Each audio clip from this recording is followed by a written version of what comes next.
Well, coming up, we'll be talking about these guys. They're your pets and why so many end up spending Christmas at the vet's office. We'll tell you what to watch out for next.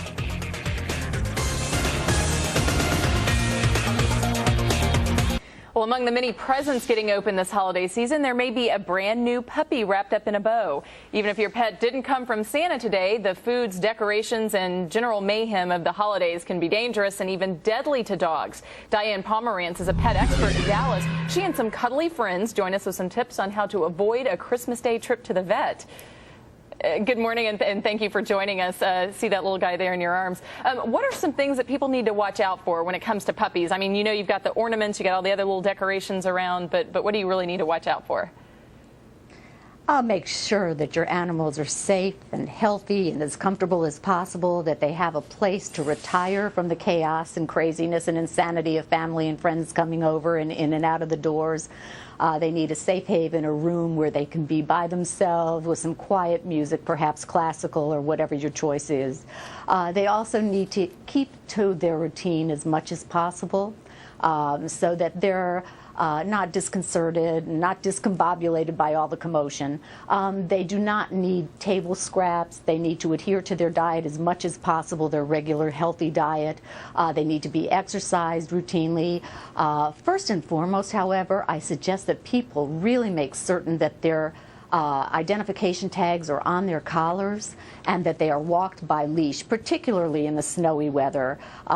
Most of the animals throughout the year are lost during this particular time period, and it's simply because the animals aren't accustomed to snow, they're not accustomed to the sense of the snow, etc. And not on a leash is not a smart thing to do. Diane, you know, the first thing I thought of when I heard, tips for pet safety around the holidays was, possible choking hazards. Because when you think of a puppy, you think, oh, they like to chew on everything. Any tips for keeping your little puppy safe? Yes, absolutely. Monitor them, supervise them, keep your eyes on them. And again, if you're expecting a lot of guests, put your puppies in a safe place where they don't have access to these ornaments and tinsel and things that can choke them. Keep away from bones and things like that will definitely distress them and can cause pancreatitis, gastroenteritis, etc. So you want to be really careful and monitor your pets and just take the time out, at least if you do entertain a lot or planning going in and out. Keep the door shut. Keep them in a room that says pets in room do not open so that they don't slip out and get lost. And, of course, pets have a tendency to try to get into any goodies that are lying around. You always hear you want to make sure you don't give your dog chocolate or anything like that, desserts. What are your tips as far as that goes?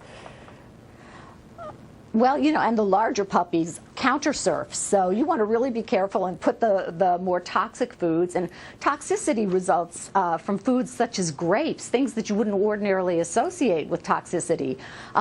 Grapes and rich foods, desserts, alcoholic beverages. You'd be surprised how many people actually have their animals consume alcohol. So you want to really be smart about this and make certain that this is out of their range. Any other last-minute things, especially for brand-new pet owners, they've never had a dog before or a cat, last-minute things that they need to keep in mind?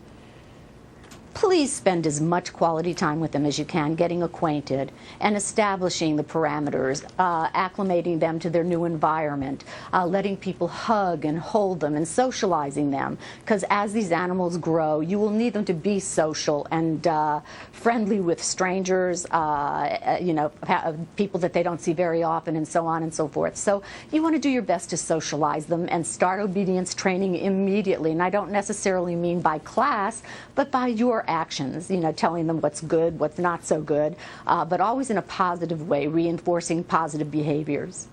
Diane Pomerance, pet expert, live from Dallas. Thank you so much for those tips and the advice.